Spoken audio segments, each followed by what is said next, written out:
Bonjour à toutes et à tous, ici Quentin Houstin du podcast Génération Canopée et j'ai l'immense plaisir d'accueillir aujourd'hui Tony Buch. Tony a commencé dans les commandos marines, au commando Jobert puis Hubert pour les connaisseurs avant de se reconvertir et devenir le fondateur de Émotion, le premier modèle de premier secours sur mesure dédié au sport et sport extrême. Leur slogan, si Red Bull donne des ailes, alors c'est Émotion qui les protège. Welcome on board Tony, ça va ? La forme ? Bonjour Quentin, ça va très bien et toi ? Ouais, ça va super. Là, tu vois, c'est le printemps à Montpellier. Il y a le beau temps qui arrive, il y a des belles énergies, il y a plein d'événements, je pense, au FIS, et on va peut-être en reparler tout à l'heure dans les sports extrêmes. Il y a des belles connexions en perspective. Il y avait le Big Tour de la BPI cette semaine à Montpellier où on a pu se mettre en valeur, montrer ce qu'on faisait et puis surtout connecter avec de belles personnes en local et au national. Bon, sans plus attendre, Tony, je t'ai fait une brève introduction, mais qui es-tu ? Eh bien écoute Quentin, puisque je travaille maintenant dans le milieu du sport, laisse-moi te dire que c'est une belle passe décisive, comme on dit, bien appuyée. Qui je suis ? Eh bien ça va dépendre un petit peu de l'axe sous lequel on m'aborde. Depuis plusieurs semaines et même près d'une année, je me présente chaque jour comme Tony, 30 ans, le fondateur de Émotion, tu l'as dit. C'est une start-up dans le domaine du sport et de la santé. Plus précisément, c'est la première marque d'équipement et de formation de premiers secours, entièrement dédiée au sport outdoor et sport extrême. Si on demande à mon cercle professionnel, puis privé et amical, eh bien, te diront des choses différentes sur moi. Je pense qu'ils diront pour un cercle professionnel que je suis quelqu'un de déterminé, de compétiteur, alors que ma famille te dira que je suis quelqu'un de très mauvais joueur, par exemple. Tiens, moi je connais, j'ai l'impression de me retrouver un peu. donc voilà, c'est selon dans quelle sphère je me trouve, les gens te diront des choses différentes à mon égard. Si moi je dois prendre un petit peu de recul et te dire qui je suis, eh bien je pense que je suis quelqu'un de déterminé, c'est vrai, de très loyal. J'ai un très petit cercle familial et amical auquel je tiens et je suis prêt à tout pour eux. Je suis quelqu'un qui bonifie et qui s'assure de bonifier tout ce qui vient à moi par du travail, par de la bienveillance, que ce soit en termes de projets, d'initiatives ou même de personnes. Une personne qui se rapproche à moi, j'ai envie qu'elle passe un bon moment. Pour moi, les rencontres, et surtout dans le domaine professionnel en ce moment, c'est ce qu'il y a de plus cher et de plus agréable. Donc à mon contact, on passe souvent un bon moment parce que je m'efforce que ce soit le cas. Et puis si on rentre un petit peu dans le domaine du perso, je suis une personne qui a eu une enfance, une adolescence un petit peu accidentée. Je n'ai pas eu de figure paternelle, par exemple, ce qui a annihilé toute forme de confiance en moi jusqu'à l'âge adulte. On pourra en parler si tu le souhaites avec grand plaisir. Super. Et puis aujourd'hui, eh bien, écoute, je suis un compétiteur capable de s'auto-analyser, de savoir ce qui ne va pas, pour se mettre le coup de pied aux fesses qui va bien, pour réussir des choses extraordinaires et qui me font rêver. Et j'en ai pour preuve, déjà, un des rêves d'adolescence que j'ai réalisé, tu l'as dit en introduction, je voulais rentrer au sein des forces spéciales de l'armée française. Okay. Je m'en suis donné les moyens. Et donc à présent, j'ai d'autres rêves et c'est vers ça que je vais en ce moment.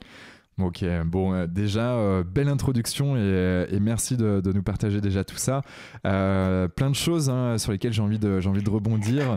On va y aller step by step. J'ai envie de dire... on va pas commencer chronologiquement, mais on va se dire, tu parlais de rêve, donc tu en as un sous vie. Un, c'est d'être dans les commandos, c'est ça. Avant de repartir là-dessus, j'aimerais que tu nous dises, c'est quoi tes prochains rêves ? Est-ce que c'est en lien avec Émotion ou autre ? Tout à fait, mes rêves d'aujourd'hui, ceux pour lesquels, ce pourquoi je travaille chaque jour, chaque matin, pourquoi je me lève, c'est pour devenir l'acteur numéro 1 du sport santé en France. En particulier dans le domaine du secourisme, tu l'auras compris et vous l'aurez compris, parce que ça n'existe pas. Aujourd'hui, je préférerais me battre pour être le premier parmi diverses entreprises. Je suis le premier à faire ça, donc on s'efforce de vite faire savoir ce que l'on fait parce que, le projet a du sens et mon rêve parallèle, mon ambition parallèle, c'est de venir secouer les grandes institutions qui parlent aujourd'hui de secourisme, parce que pour moi, elles le font mal. J'aime bien critiquer les structures et non les personnes, hein. Les formateurs de ces institutions sont des collègues à moi, nous avons les mêmes qualifications, mais pour moi, ce sujet est maintenant poussiéreux et repoussant, et c'est pour ça que aujourd'hui, je suis autant passionné pour le transmettre différemment. Ouais, je rebondis aussi là-dessus, hein. C'est vrai que je partage sur le fait que c'est nécessaire de se former aux gestes de premier secours, au secourisme. Ça peut vraiment sauver des vies, clairement. Mais il y a des manières de faire, il y a des manières de rendre ça plus sexy, parce que en fait, si aujourd'hui il y a tant de réticence, aujourd'hui, si on y va même à reculons, il y a même des entreprises qui obligent leurs collaborateurs justement à le faire. C'est parce que voilà, il y a le mot sexy que je viens de dire, c'est que c'est pas assez sexy, c'est que on rend pas ça fun, et en fait on sait très bien que tous les mammifères ont besoin de plaisir, de jouer pour pouvoir apprendre, pour pouvoir y aller, pour pouvoir faire des choses, et je pense que tu es en train de faire une sorte de pied de nez qui est grandissant à certaines grandes institutions dans le milieu, et commencer par les sports, et qui plus est les sports extrêmes, me semble intéressant, parce que eux sont plus réceptifs, en tout cas avec ton mood du moment, qui va s'élargir au fil du temps, j'imagine. Ils sont réceptifs comme tu le dis, et deux, les acteurs des sports extrêmes, donc les sportifs et sportives, les athlètes qui réalisent ces choses extraordinaires sont souvent caractérisés de têtes brûlées. Sauf que les personnes oublient que pour réaliser des choses extraordinaires que l'on voit sur les différents réseaux sociaux, où on voit le produit fini, il y a une préparation physique, une préparation mentale, une préparation en termes de matériel. Et maintenant, grâce à Émotion, il y aura une préparation d'anticipation face à la chute qui arrive. C'est comme ça, c'est normal, ça fait partie du job quand on essaie de se dépasser. Et bien, grâce à ce que moi j'entreprends, et bien, ces personnes et les gens qui les entourent ne seront pas impuissants lorsque la chute arrivera. Et j'aspire à leur apporter beaucoup de confiance, parce que c'est par là que beaucoup de choses passent et se réalisent. Et oui, la réussite passe par beaucoup d'échecs, j'ai envie de dire même une somme d'échecs qui fait qu'on réussit, qu'on gagne, qu'on est numéro 1 dans un sport, et quand on est dans les sports extrêmes, l'échec c'est souvent la chute, et pas que psychologique, et c'est physique, et parfois ça peut faire mal, voire très très mal, et si on est bien équipé, du coup ça va un peu mieux, quoi. Équipé ou formé, savoir quels gestes nous pouvons faire pour réagir dans un premier temps, ne pas être impuissant les 10, 15, 20 minutes le temps que les renforts arrivent. C'est primordial pour moi, et en plus c'est universel. Chaque personne qui sera en face de son partenaire d'entraînement ou alors d'un proche qui vient de chuter dans un contexte sportif ou un contexte loisir ou même de la vie de tous les jours aura envie de faire quelque chose, de se sentir utile. C'est ce que moi je propage autour de moi avec un œil nouveau. D'accord. Et ce regard ou cet œil nouveau, comment tu le vois, comment tu l'exprimes? Parce que je mettrai bien sûr tous les liens type Instagram, ton site web, voilà, tous les liens qu'on a sur les réseaux sociaux, bien évidemment. Mais comment toi tu comptes dépoussiérer? D'ailleurs, ce que tu fais déjà, mais c'est quoi ta vision là-dessus? Eh bien écoute, comme tu le dis, on dépoussière déjà. Chez Émotion, ça passe par deux axes. Un axe de formation et un axe d'équipement. Ok. L'axe de formation aujourd'hui, donc c'est moi qui suis le formateur. Je me sers d'une expertise dans le milieu du secourisme, où je suis titulaire de toutes les certifications qui existent dans plein de domaines, très rapidement dans le domaine professionnel, institutionnel, associatif, du travail, en allant jusqu'à la gestion de crise dans un contexte militaire que j'ai pu appréhender par le passé. Et je me sers de chacune de ces certifications pour en tirer des éléments qui seront adaptés de façon sur mesure aux différents sports. Comme ça, je vais venir susciter l'intérêt chez les sportifs. On est les premiers à faire ça. Un exemple tout bête, et vous serez tous d'accord avec moi, j'en suis certain. Aujourd'hui, lorsque une personne qui fait du kitesurf se blesse à cause du foil, la partie qui permet de se surélever de l'eau et de gagner en vitesse, qui est très coupante, elle se blesse et la blessure va saigner de façon plus importante que d'habitude. On peut aussi retrouver ce type de blessure au ski en hors-piste à la suite d'une chute sur un rocher par exemple. ces deux choses-là ne vont pas être traitées de la même manière, parce que l'environnement est différent, l'équipement nécessaire pour réaliser ce sport est différent, bien sûr. Et donc, on va avoir des notions et du matériel différents. Ça a l'air limpide lorsqu'on le dit comme ça, posé autour d'un micro, d'un repas, d'une bière, mais notez et retenez qu'aujourd'hui, ça n'existe pas. Aujourd'hui, la formation de premier secours, elle est générale et elle est la même pour tout le monde, pour tous les environnements.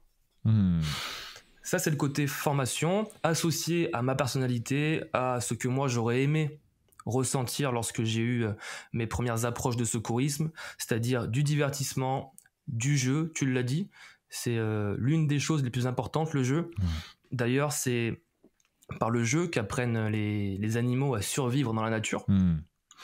Aujourd'hui, c'est aussi comme ça que les pilotes de ligne apprennent à piloter les avions. Ils passent des tas d'heures sur des simulateurs. On peut l'associer à une console de jeu. Les pilotes de Formule 1, au-delà du fait que c'est pour des raisons économiques, mais passent beaucoup de temps sur simulateur. Donc pour moi, le jeu, le divertissement, ce sont des choses très importantes. Je l'intègre dans mes formations. Et ensuite, sur ce qui est du matériel, comment est-ce que je viens dépoussiérer le sujet Eh bien... Non, il y avait une petite coupure, mais c'est bon, c'est reparti. Nickel. Ok. Est-ce que tu as besoin que je reprenne quelque chose ? Non, c'est bon. Vas-y, continue. Très bien. Sur le matériel, il y a une phrase qui explicite très bien ce que moi je ressens. Elle est de Idriss Aberkan. Ouais. Donc philosophe, docteur en philosophie, moult docteur en philosophie, voilà, qui est une personne assez emblématique de l'éducation, du mouvement éducatif, de la révolution même éducative, si je puis dire. Il y a des bouquins assez intéressants sur le sujet, et Idriss Aberkan fait partie de mon scope et des personnes que j'espère interviewer dans les prochaines semaines, les prochains mois sur Génération Canopée. Donc voilà. Mais oui, en effet, je te laisse avec lui. Vas-y, dis-nous ce que tu as à dire. Bien, écoute, nous avons un point commun là-dessus. J'adorais pouvoir échanger avec ce mec un jour. Je le trouve passionnant. Comme il le dit lui, chez un penseur, on ne prend pas tout. C'est comme quand on fait la confiture. Certains mettent les pépins, la peau. Moi, certaines de ces idées, je les partage. Et il y en a une que je partage entièrement et de laquelle je m'en suis inspiré. Il dit qu'une technologie n'est pas adoptée parce qu'elle fonctionne, mais parce qu'elle ne fait pas peur. Pour l'exprimer, il prend par exemple les premiers ordinateurs personnels qu'ont développé Apple. Si on prend l'image de cet ordinateur personnel, le premier, eh bien, l'emplacement de la disquette qui existait à l'époque, eh bien, fait un sourire sur l'écran. Sur la photo de présentation, il y a marqué Hello. On dirait un visage qui sourit, et du coup, ça tranche drastiquement avec les ordinateurs de l'époque que tout le monde avait en tête, ces grosses boîtes. Et donc, c'est adopté parce que ça ne fait plus peur. Surtout qu'il y avait des couleurs sur ces ordinateurs, là, le capot extérieur, et puis en plus, tu pouvais le porter à la main. Bref, c'était quand même assez révolutionnaire. Hein. Steve Jobs avait fait du bon job. Exactement. Pas de jeu de mots. Si je le contextualise à une ville qu'on affectionne tous les deux, Montpellier. Montpellier, il y a 4 lignes de tramway aujourd'hui qui existent. Allez dire à des habitants chers... qui ont le patrimoine de la ville cher à leur cœur, on va vous mettre 4 trains en ferraille au milieu de la ville. Il y aura normalement des gens qui vont se soulever contre ça. Qu'est-ce qu'ils ont fait pour pallier à ça ? Eh bien, les lignes de tram, elles sont toutes de couleurs différentes, elles sont très visuelles et elles sont jolies. Ce qui fait que c'est facilement adopté. Au contraire de ça, tu connais la boule d'éole ? Non, je connais pas celle-ci. Dis-moi tout. La boule d'éole, c'est une machine à vapeur du temps du 1er siècle après Jésus-Christ. Ok. Toi et moi et ceux qui nous écoutent savent que la révolution industrielle est intervenue un petit peu après. Parce que, en fait, c'était un espèce de cylindre tenu sur un tonneau où lorsque les gens qui se rendaient au temple faisaient une offrande, le prêtre allumait le feu. La sphère tournait sur elle-même grâce à un système à vapeur. L'eau était chauffée par le feu. Et sur les côtés de la boule, il y avait des axes où on reliait un rideau et ça ouvrait le rideau sur une statue d'un dieu, par exemple. Et c'était un concept de machine à vapeur. D'accord. Sauf que c'était indiscernable de la magie. D'ailleurs, le mec qui l'avait mis en place l'a appelé la boule d'éole. Et du coup, ça a été occulté, et la machine à vapeur est arrivée des centaines d'années après. Et parce que Éole, c'est le dieu des éoliens, Dieu du donc vent. dieu du vent, c'est ça, hein? Ou, Et donc du coup, ce cheminement-là donc, que développe Idriss Aberkan m'a touché. J'ai fait moi le lien avec les premiers secours. D'accord. Ceux qui sont encore avec nous et qui ont compris la transition, On passe de la boule, mais il y a la boule du jeu, tu vois. Éole. Ouais, c'est ça, exactement. Je répète la phrase qui moi me tient à cœur. Une nouvelle technologie n'est adoptée pas si elle fonctionne, mais parce qu'elle ne fait pas peur. Ouais. Aujourd'hui, les gens se tourneront plus facilement vers des éléments de premier secours s'ils sont visuels, attractifs, compacts, jolis et sexy. Et ouais. Alors que ce qui existe aujourd'hui, ce sont des trousses rouges avec une croix blanche dessus. Et donner ça à un jeune qui va en skatepark, il sera soit... il ne voudra soit pas l'apprendre, soit au sein de son groupe, il va être montré du doigt, parce que c'est le parano de service, celui qui a peur de tomber, c'est celui qui dit oui parce que sa maman lui a dit prends une trousse de secours. Alors que si on se tourne vers émotion, on va trouver des produits qui sont très visuels, des kits en forme de canettes de boissons. Comme tu l'as dit en introduction, Red Bull donne des ailes, émotion les protège. On a été jusqu'au bout du trompe-l'œil, on a fait un kit de premier secours en forme de canette. C'est, et je n'ai pas peur de le dire, le kit de secours le plus stylé au monde. On a aussi des kits qui sont polyvalents et qui sont adaptés aux contraintes des sports. Et c'est comme ça que l'on révolutionne et qu'on dépoussière ce sujet au niveau de l'équipement. Yes. Non, mais on le voit clairement et ça donne envie. Moi, je vois bien, tu vois, un jeune, t'as 10 ans, je me vois 20 ans avant. C'est clair que je me vois pas avec ma petite trousse rouge et blanche au skatepark du coin ou quand tu vas faire un foot ou un basket avec les copains. Et alors que là, ça devient, si on arrive à rendre ça, et si tu arrives et tu es en train de le faire, et notamment par ta communication qui est assez smart, je trouve, à rendre ça sexy et à se dire, ok, je l'embarque avec moi. Alors, faut que ça soit... en plus, c'est assez léger quand même, hein. Tu peux le mettre facilement dans un sac et puis, tout est léger, effectivement. L'une des contraintes les plus importantes dans le sport, c'est l'encombrement. Ouais. C'est une des choses que moi auxquelles j'étais confronté dans mon ancien métier, lorsque j'étais militaire au sein des forces spéciales. On va y revenir, je l'imagine. Ouais. Mais moi, je préférais prendre une barre de céréales, de l'eau ou même un chargeur en plus, plutôt qu'un gros pansement. Ça m'embêtait.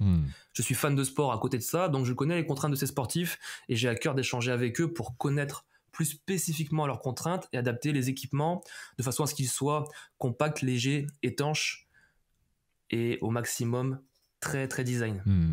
Yes, mais ouais, puis avec toute la communication. Donc toi, t'es pas mal sur Insta. Tout à fait, ouais. TikTok aussi peut-être ou On est partout. Okay. Tout ce que l'on peut faire, on l'expérimente. On fait des tests, un petit peu comme le demande le milieu de l'entrepreneuriat. Hein. On teste. Si ça marche, on continue. Ça marche pas, on rectifie pendant quelques semaines jusqu'à abandonner s'il le faut. Mais tout ce qui est possible d'entreprendre en termes de communication et qui sont des outils gratuits, on les utilise, on les expérimente. Et c'est vrai que grâce à ça, les gens qui passent sur nos réseaux comprennent la vision, ont du mal au début à faire le lien avec les premiers secours parce qu'ils se disent c'est pas possible que ce soit aussi sympa et que ça parle de ce sujet. Mais lorsqu'ils sont rentrés dans l'entonnoir de la communication, ils se disent ouais, c'est top. Et tu le disais par rapport à un ressenti personnel où tu t'es projeté quelques années en arrière par rapport aux trousses de premier secours. Il y a quelque chose qui est paradoxal, c'est que le secourisme, eh bien, c'est quelque chose d'universel. J'en ai parlé un petit peu déjà. Donc chaque personne qui fait un sport ou qui part en vacances te dira en face à face, oui c'est vrai, là je peux rencontrer un risque, mais naturellement elle n'ira pas s'équiper ou se former au premier secours. Eh bien la pièce du puzzle manquante aujourd'hui entre les deux, c'est ce que j'entreprends, c'est émotion. Et toujours sur émotion, pourquoi émotion et pourquoi avec un H? Alors, je suis capable de la faire en 1 minute, 5 ou une demi-heure. C'est toi qui vois. Si c'est un peu trop long, je te couperai, mais on a le temps. Bien sûr. Pourquoi émotion? J'adore en parler et j'ai pas peur de dire que je dois être une des personnes qui est le plus passionnée par le sujet du secourisme. Pourquoi émotion? Il faut remonter à l'époque où je travaillais au sein des forces spéciales. En 2015 et en 2016, il y a eu des attentats à Paris puis à Nice. Ces 2 moments-là, je me trouvais à l'étranger, et plus particulièrement au centre de l'attention terroriste mondiale, chez les personnes qui étaient les commanditaires des événements qui se sont passés en France. D'accord. Et j'ai appris ces 2 fois ces événements à l'autre bout du monde, et je me suis senti profondément impuissant et inutile. Malgré la sélection que certains caractérisent comme l'une des plus dures au monde, malgré un équipement à la pointe de la technologie, malgré des sacrifices perso qui me tenaient éloigné de ma famille, soit en mission, soit en préparation de la mission, parce que il fallait se préparer, et je suis quelqu'un qui est jusque boutiste, je dirais. Je fais les choses entièrement et pleinement. Et donc, en 2015, j'ai avalé la pilule, je dirais. En 2016, ça m'a frappé une nouvelle fois. T'as pris la rouge ou la bleue? J'ai pris la rouge. D'accord. Et je me suis dit, au soir de ce 14 juillet 2016, lorsque j'aurai terminé avec l'institution militaire, parce que j'avais un contrat déterminé de 10 années, eh bien, je mettrai mes compétences au service du grand public. Je ne savais pas comment encore. J'ai créé Émotion en 2021. L'idée est arrivée un petit peu avant, mais le germe que j'ai encore dans mon ventre et qui me fait mal quand j'y pense, c'était en 2016, ce 14 juillet, parce que ce soir-là, et du coup à ces 2 dates, des personnes sont mortes dans les bras de leur mari, de leur femme, de leur meilleur ami, de blessures qui étaient gérables. De blessures qui, moi je le sais, sont faciles à gérer avec de bonnes compétences et du bon matériel. Et ce qui a empêché ça, c'est que les gens trouvent le sujet repoussant, poussiéreux. Et ils n'ont pas fait la démarche de se sensibiliser à ça parce que c'était nul, c'était mal abordé. Moi, ça me ronge, et c'est pour ça que par la suite, j'ai voulu mettre mes compétences, après les avoir encore plus exploitées, auprès du grand public. Et à un moment, j'ai fait le lien avec une passion que j'ai depuis toujours, le sport. Et c'est vrai que dans une activité sportive un petit peu engagée en outdoor, par exemple, sur de la randonnée, du trail, du parapente, du VTT, jusqu'à l'extrême du parachutisme, du base jump ou de la wingsuit, s'il se passe quelque chose d'imprévisible, les renforts mettront 15, 20, 30 minutes à arriver. Et pendant ces 15 à 30 minutes-là, je ne veux pas que la personne qui sera à côté de son pote ressente ce que moi j'ai ressenti ce soir-là. Être inutile parce qu'il y a des gens qui décèdent et à qui tu tiens. Je comprends complètement, et belle mission en tout cas que tu as, et cette émotion du coup que tu as ressentie vient de ça, hein. C'est donc émotion, on est un peu là-dessus, on est carrément là-dessus même. Le mot émotion naît de là, le H est devant, parce que ce que l'on redoute le plus dans un contexte militaire, sportif, en isolé, je dirais, et ce dont sont morts ces personnes ces soirs-là, c'est de l'hémorragie. D'accord. Et c'est la chose qui tue en 3 à 5 minutes si on ne fait rien. Et donc c'est la première chose que moi j'ai combattu, et je combats avec les équipements que je mets à disposition, tout en le rendant fun, parce qu'aujourd'hui quand on parle d'hémorragie, d'attentats ou d'accidents qui peuvent entraîner la mort, il n'y a pas de bonnes images qui arrivent dans vos têtes. Alors que moi, le secourisme aujourd'hui, j'essaie d'en faire quelque chose, et j'en fais quelque chose qui sera un atout et des solutions pour réagir à de gros problèmes. Donc voilà pourquoi Émotion. Et si tu l'as en tête, le logo est un cœur. Le logo du cœur, 1, c'est la vie, et 2, je voulais drastiquement en terminer et trancher avec la croix blanche sur une trousse rouge qui n'attire personne. Donc voilà pourquoi le mot et le logo. Et d'ailleurs, c'est vrai que la croix, généralement, bon, déjà une croix, alors tout dépend quelle croix, mais ça fait penser aussi au cimetière potentiellement. Mais la croix, comme on l'entend justement sur les trousses, ça fait penser aussi à la guerre. On parle de la Seconde Guerre mondiale, on a tous vu des films là-dessus. En fait, tout le monde a des croix, en tout cas ceux qui sont des infirmiers ou des aides-soignants et autres. Médecin. Donc en effet il y a ce côté là où anxiogène, et donc toi tu viens démystifier, adoucir, transformer cette émotion de peur, de tristesse, voire de colère, à une émotion plus joyeuse, où justement derrière on aura les bons réflexes pour faire face aux problématiques. Pour moi l'émotion, ça va être la transmission de confiance, de sérénité. J'ai ce qu'il faut et je connais les gestes pour réagir correctement le temps que les professionnels arrivent. Je ne serai pas impuissant face à ce qu'il se passe. C'est ça que je fais rayonner autour de moi dans le milieu des sports. Mais si les gens qui nous écoutent ne sont pas des sportifs qui réalisent des sports outdoor, eh bien ça se transpose totalement dans le monde civil et normal. Mais aujourd'hui, qu'est-ce qu'il y a de plus stylé à communiquer en termes de secourisme, eh bien c'est un sportif qui réalise un saut en parachute ou un backflip avec une trousse de secours dans la main. Ça véhicule de bonnes choses, de bonnes ondes, et ça casse des barrières. Carrément. Je rebondis là-dessus sur toi, ce qui t'a amené à créer ce que tu es en train de créer, depuis presque un an. C'est ces personnes voilà, qui ont été touchées dans les attentats. Là, on est sur des sports extrêmes, outdoor. Comment tu comptes les toucher, ces personnes-là, ou si tu comptes les toucher? Eh bien, exactement, en leur donnant la phrase que je t'ai donnée il y a quelques minutes. Quand on parle avec eux autour d'un verre, d'un repas, et qu'ils évoquent leurs pratiques, très vite, les chutes, ils vont pouvoir nous en raconter. Très vite, des accidents, ils vont pouvoir nous en raconter aussi. Et ils sont conscients que la chute fait partie du job, fait partie de l'activité, et qu'elle concerne chaque pratiquant. Mais naturellement, ils ne vont pas se former ou s'équiper. Parce qu'ils ont des choses en tête qui ne vont pas les attirer. Parce que c'est pas adapté, le contenu de formation n'est pas adapté à leur environnement et à leur sport, parce que le produit n'est pas beau, joli et il est encombrant, eh bien, je leur dis que voilà, maintenant, le secourisme 2.0 est arrivé, et que la pièce du puzzle manquante, c'est émotion. Vous prenez des risques avec émotion, vous saurez comment y réagir parce que ce sera adapté au monde du sport. Ok, ça me semble plus clair.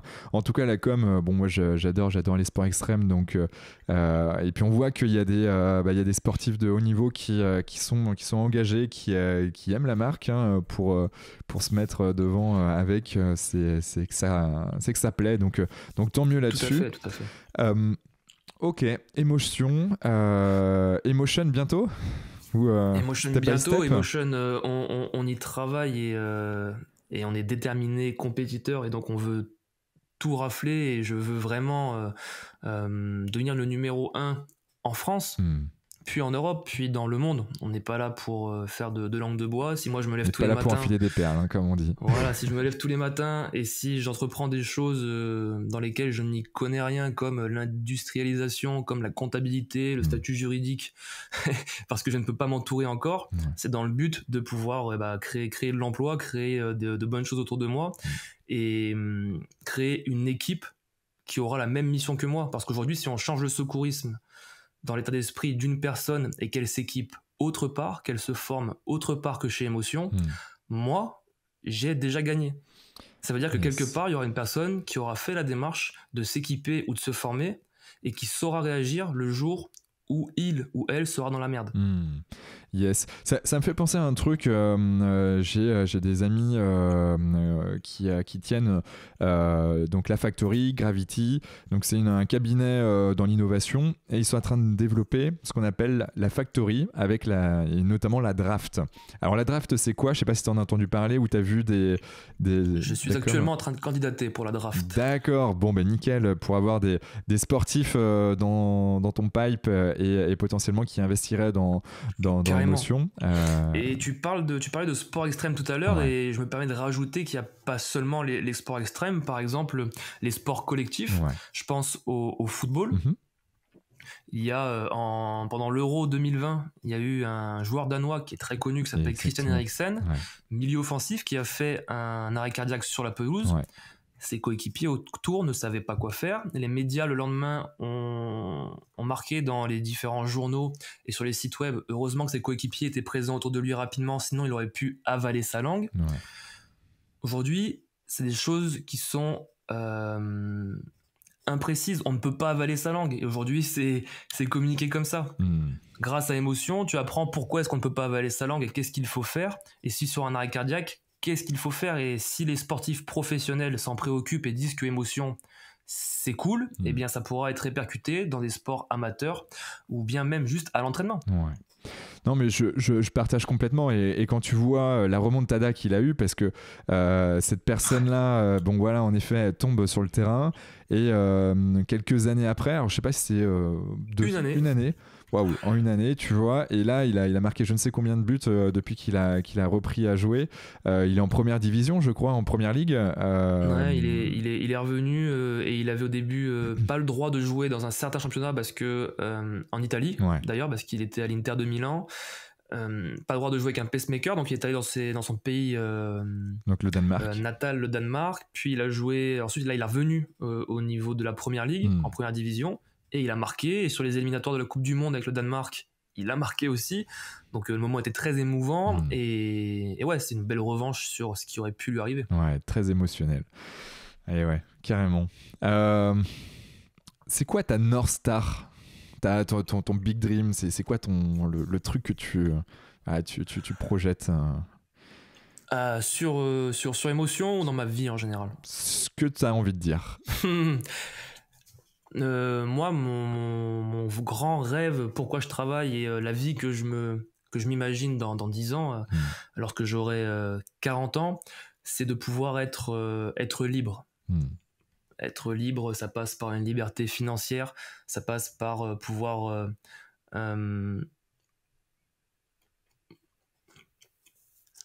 ça passe par pouvoir donner par exemple à des personnes qui me sont chères ce qu'elles n'ont pas, pouvoir acheter une maison à ma maman, pouvoir mettre mon petit frère à l'abri de tout, pouvoir permettre qu'il s'épanouisse.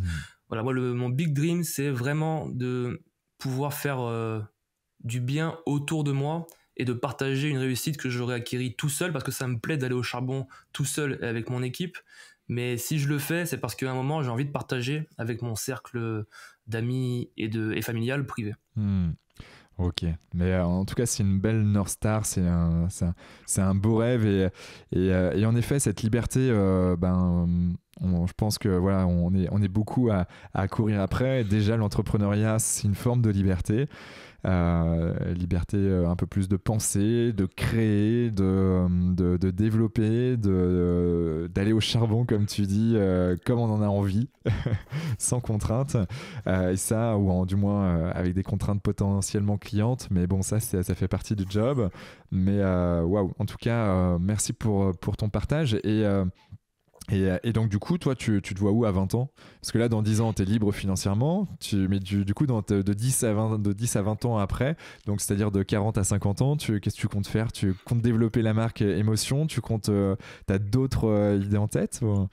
Moi, j'aimerais bien continuer de faire du bien ou de bonifier les choses qui viennent à moi en étant peut-être à un moment investisseur comme certains le font et certaines personnes que je suis et que j'aimerais aussi rencontrer. Tout à l'heure, on parlait de Idrissa Berkane. Ouais. Au niveau des investisseurs, j'ai discuté avec quelques-uns et j'en ai eu la chance, c'est cool. Anthony Bourbon, que j'aime beaucoup. Le CEO et fondateur de Feed, qui a un mindset proche du mien. Qui aime bien être clivant, qui aime bien dire ce qu'il pense et travailler réellement pour de vrai.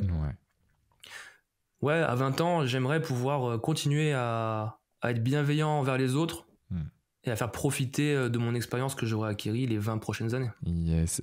Anthony Bourbon, alors c'est quelqu'un que, c'est pareil, il fait partie des personnes que je compte bien avoir à deux niveaux, bien sûr d'un point de vue nutrition, parce que bon, Feed fait des bars qui sont, on va dire, qui peuvent compléter voire remplacer, mais pas tout le temps, mais remplacer des repas.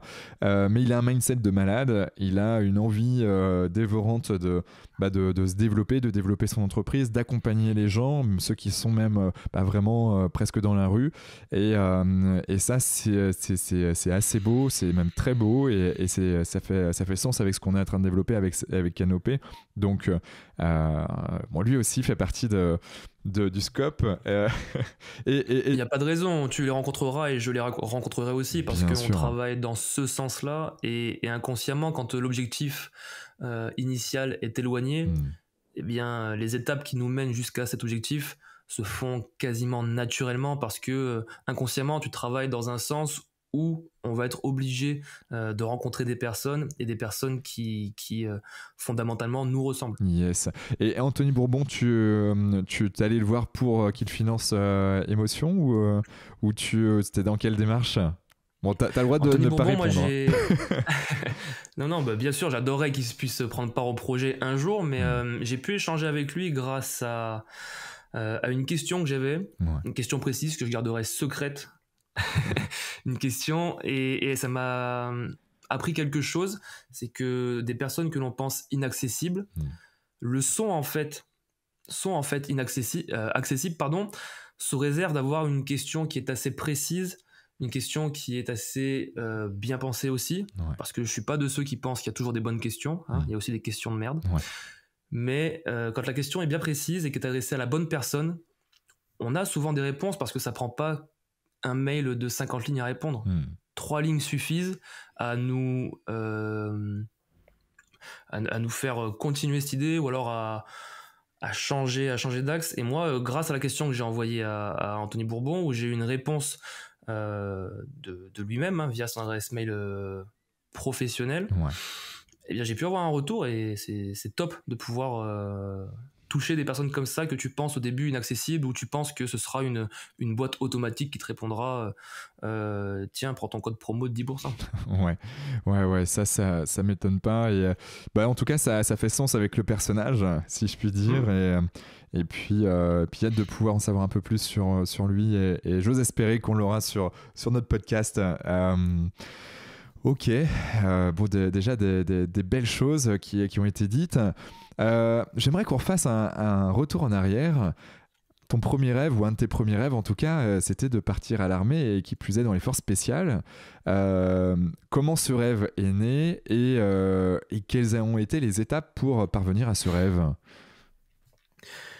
Eh bien, ce rêve, il est né pendant l'adolescence, quand nous sommes à l'époque où on se construit une image de ce que l'on souhaiterait être plus tard, quand on arrive à l'aube des 13 ans, 14 ans, 15 ans, qu'on nous demande qu'est-ce que tu veux faire plus tard, la fameuse question, quelles études tu vas t'orienter. Voilà, il a fallu se projeter. Je t'ai dit en préambule que moi j'ai eu une enfance où je n'ai pas eu de figure paternelle. Ma maman s'est retrouvée seule suite à un divorce quand j'avais 4 ans, mon petit frère avait 1 an, et on a grandi seul et très bien éduqué par ma maman. Vous le constaterez, je m'exprime correctement, je suis quelqu'un de droit et raisonné, avec des belles valeurs. Voilà, mais je n'en reste pas moins un enfant normal qui a besoin, pour se construire, d'avoir une figure maternelle et paternelle. Au cours de mon enfance, ma maman s'est reconstituée une vie privée avec un homme qui, lui, n'a pas du tout comment dire, était bienveillant envers moi, même pas du tout. Donc comme ça arrive chez pas mal de personnes, hein. Je suis pas un cas isolé, mais voilà, la confiance que j'avais en moi a été annihilée jusqu'à mes 15-16 ans. Et à cette époque-là, moi, ce qui m'a sauvé, c'est que je faisais beaucoup de sport. Je faisais du football, et après j'ai fait des sports de combat. Et en étant bon dans ces sports-là, en ayant cette fibre de compétition et de compétiteur, bah forcément on s'entraîne un peu plus que les autres, et on devient meilleur que les autres, ou du moins dans le haut du panier des sports que l'on pratique.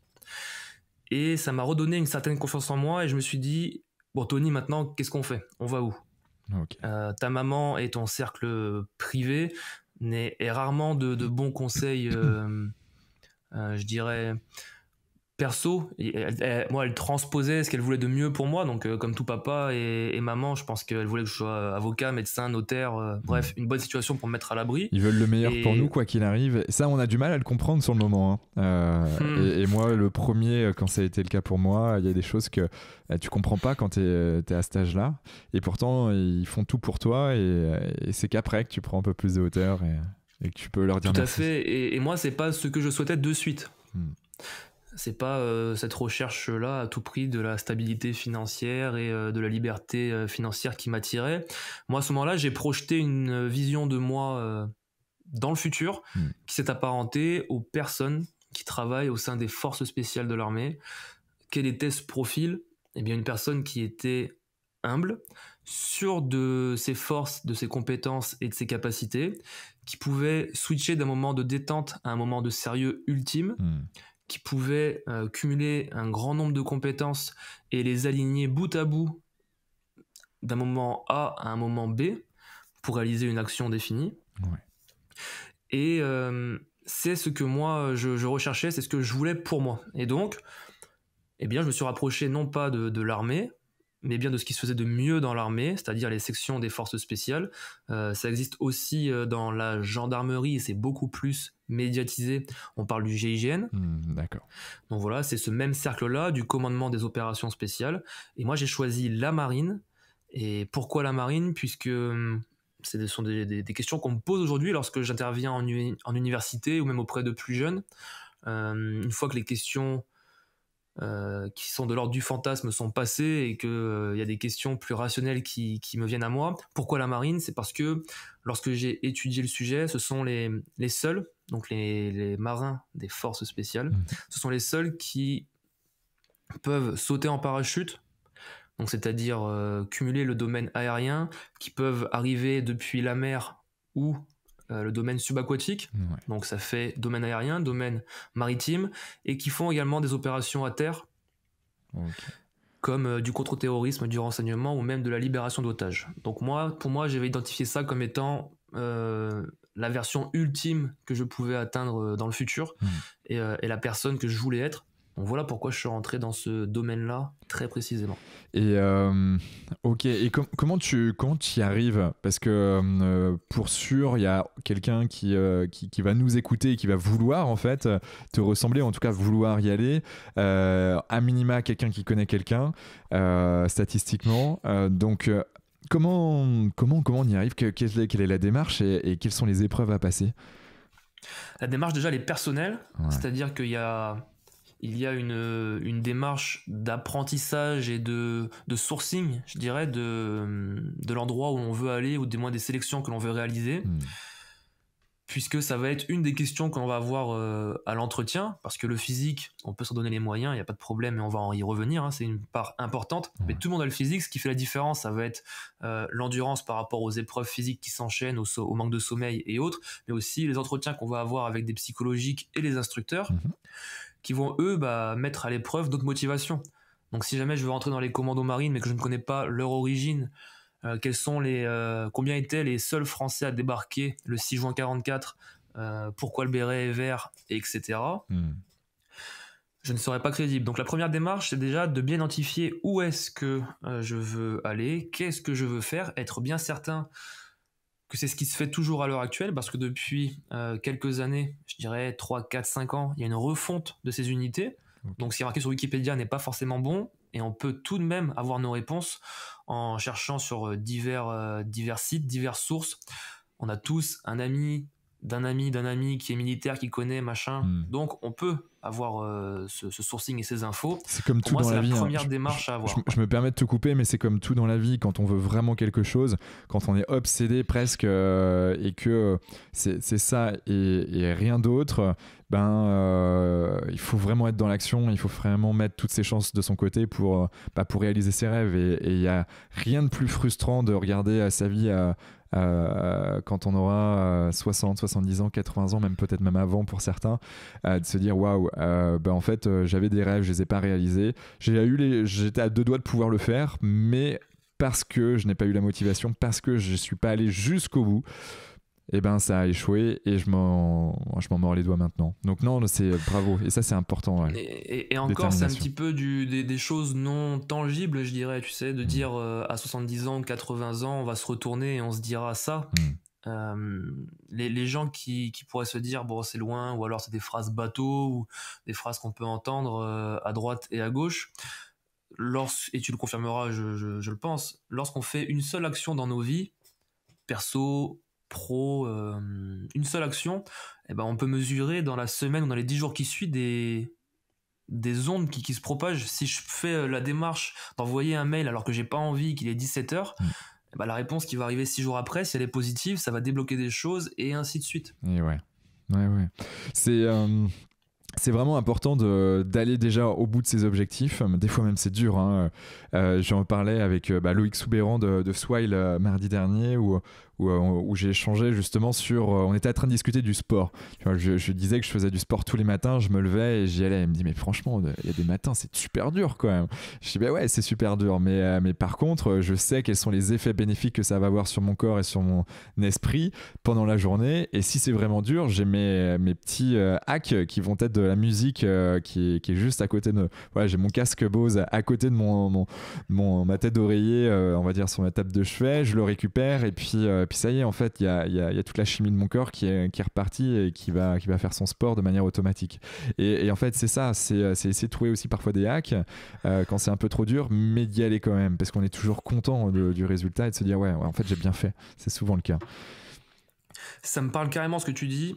On revient un petit peu sur comment on arrive à aller dans ces unités où à un moment le physique, il va falloir y passer. Ouais. Effectivement, il y a une grosse charge de conditionnement physique, mais elle n'est pas inaccessible puisque il y a plusieurs centaines de militaires qui exercent au moment où on parle dans les forces spéciales de l'armée, donc c'est réalisable. Hein. Okay. Ils ont tous 2 jambes, 2 bras et une tête bien faite. Ouais. Il n'y a pas de super-héros. Et pour se mettre ce coup de pied au cul dont tu parles quand on n'en a pas envie, moi, ce qui me faisait aller courir l'après-midi du jour de Noël, quand mes parents me disaient « mais t'es un fou, va pas courir, profite de nous », alors qu'on était le jour de Noël et que moi j'avais envie d'y aller, c'est que je me disais à ce moment-là précis, que ce soit le soir, le matin ou même le jour de Noël, il n'y a pas beaucoup de monde qui le font. Ouais. Il n'y a pas grand monde qui, comme moi, fait l'effort. Et pour rentrer dans ces forces spéciales, c'est un cursus de sélection d'environ 10 à 15% de réussite pour ceux qui se proposent, qui candidatent. Ouais. Et donc, il faut être le meilleur. Ça passe par des choses qu'on peut maîtriser, préparation physique, préparation mentale. Et ces choses-là, moi, j'avais à cœur comme on peut les maîtriser, j'avais à cœur de les maîtriser correctement et d'être au top physiquement parce que je n'avais pas d'excuses. J'avais le temps de me préparer. Le seul combat, il était contre moi.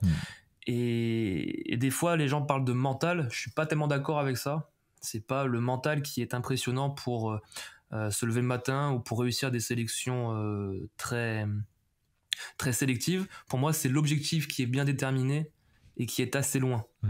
Moi, quand j'avais envie de partir chaque semaine des sélections, parce qu'il y a au moins une fois dans la semaine où je me disais mais qu'est-ce que je fais là, je pourrais être autre part en train de manger correctement, de faire mon sport, d'être au cinéma ou d'aller en soirée avec mes potes. Ce qui me faisait tenir, c'est parce que l'objectif final, c'était de pouvoir être cette personne que j'avais imaginée, c'est-à-dire le militaire des forces spéciales que j'ai vu dans des reportages et dans des choses que j'avais cherchées, qui était une somme de compétences extraordinaires et qui faisait des actions extraordinaires. Pour moi, c'est ça. Le mental, il passe par une motivation hors norme. C'est pas, le big why, quoi. Le pourquoi. Voilà, c'est ça. C'est plus ça qu'une endurance mentale. Ouais, ça mérite aussi de se poser les bonnes questions et de prendre du temps sur qui j'ai vraiment envie d'être, mais pourquoi je fais tout ça. C'est juste essentiel. Et toi, tu as eu cette maturité, mine de rien, dès l'adolescence, à savoir un peu ce que toi tu voulais et à te poser les bonnes questions et puis à creuser. T'avais quel âge quand t'es rentré aux forces spéciales ? Je suis rentré dans l'armée à 19 ans. Okay. Donc il faut être... moi je suis rentré par l'école des sous-officiers. D'accord. Donc il faut être majeur. 19 ans je suis rentré à l'issue de mon bac et de 2 années de fac de sport qui étaient là pour faire plaisir à ma maman. Okay. Et je suis rentré dans les forces spéciales à 20 ans et demi. D'accord. En fait il y a un cursus de formation obligatoire et générale quand tu rentres dans l'armée. Ok. Et ensuite, donc, qui dure à peu près un an et quelques. Et ensuite, tu peux te proposer au test d'entrée à ces forces spéciales. J'ai comme ça des images, j'ai dû voir un reportage il y a plusieurs années de ça, de forces spéciales où c'était vraiment chaud, où tu es dans le froid, tu restes dans l'eau, dans la gadoue, pendant des heures et des heures, tu fais des pompes à outrance. C'est vraiment ça ou c'est imagé C'est ça, non, c'est stéréotypé, on est exactement là-dedans. Okay. Mardi, pendant que tu échangeais avec Loïc Soubéran, ouais. Moi j'ai pu donner une conférence auprès de jeunes en université. Génial. Et j'ai eu une question, c'est quoi le plus dur pendant les sélections ? Le plus dur, c'est l'eau et le froid. Ouais. Ça, c'est magnifique. Parce qu'on a beau être un coureur de fond extraordinaire, de faire le 10 km avec un sac sur le dos en 40 minutes, faire 25 tractions, enchaîner de 100 pompes et être endurant au possible. Vous mettez n'importe qui dans un bac d'eau, juste il se mouille et il attend 2 heures face à un arbre avec l'ensemble du groupe, de 2 heures du matin à 4 heures du matin, avec un petit vent breton. Je suis breton, donc je sais très bien de quoi tu parles. Voilà, avec un petit vent breton très très bien dosé, à Lorient précisément, et bien là, tout le monde peut craquer. Il y a toutes les choses, toutes les phrases possibles nous passent dans la tête. Qu'est-ce que je fais là? Pourquoi? Et donc c'est ça le plus dur, c'est le froid et à quoi on se raccroche pour réussir. On se raccroche, à l'objectif qui est éloigné, et on se rapproche au groupe. Parce que moi j'avais la chance d'avoir passé ces tests avec des gens que je connaissais, qui étaient devenus des copains, des amis. Okay. Et quand on croise le regard d'un mec avec qui on s'est entraîné, avec qui on a passé quelques moments au bar, au show, avec qui on s'est déjà visualisé dans cet environnement, qui nous fait un petit clin d'œil, d'un coup il fait plus -5, mais il fait 5. Ouais. Donc voilà, c'est comme ça que l'on arrive à passer outre ces épreuves qui sont inhumaines, parce qu'aujourd'hui je n'irai pas le refaire. mais voilà, c'est comme ça que l'on outrepasse ces envies d'abandonner. Ouais, et le siège de la conscience, d'après certaines recherches neuroscientifiques, se développe jusqu'à l'âge de 27-28 ans. Donc, en gros, quand tu avais 19 ans, bon, t'étais encore dans cette phase où le niveau de conscience de tout ce que tu faisais n'était pas si élevé que ça, donc comme toute personne d'ailleurs de 19 ans. Et donc, bon, voilà, on peut encaisser un peu plus de choses à ce moment-là. Et ouais, mais il y a un temps pour tout. Et là, il y a le temps de l'entrepreneuriat. Ok, quelle est la chose, ou du moins l'action la plus folle en matière d'émotion que tu as pu vivre justement avec les commandos? Ce sont des choses que l'on me demande assez souvent. Est-ce que je peux relater un fait, une action, quelque chose? Et il y en a une que je retiens, parce que c'est ce qu'on me demande, d'en citer une et pas 50. J'ai plein de souvenirs, mais c'est vrai qu'il y a une action pendant ma carrière militaire au sein des forces spéciales où j'ai pu mettre bout à bout toutes les compétences que j'avais apprises. Okay. Je vais te décrire ça et vous le décrire de façon à ce que vous pouviez l'imager. On se trouve au Moyen-Orient. Nous avons été mis en place sous les heures de 3-4 heures du matin dans des 4x4 avec des lunettes vertes sur les yeux pour conduire dans la nuit. On est allé au plus proche de l'ennemi pour renseigner sur une habitation qui avait été ciblée comme étant une habitation qui abritait des chefs et des décideurs de l'organisation terroriste Daesh. D'accord. On se met en place 3-4 heures du matin et la matinée se passe correctement, l'après-midi aussi. Sur les coups de 18h, 19h, des coups de feu sont tirés dans notre direction. Donc on comprend très vite qu'on a été décelé pour X ou Y raison. Et le groupe à ce moment-là est entre 10 à 15 personnes et on n'est pas tous au même endroit pour justement pouvoir couvrir un certain secteur. Moi je suis proche du chef de groupe, je suis son adjoint sur la mission, du moins dans ce petit groupe où on se trouve, et il y a un groupe de tireurs d'élite qui est sur notre gauche pour 200 mètres dans une petite habitation détruite où ils peuvent appliquer des tirs et récupérer du renseignement. Et c'est eux qui sont visés. Ok.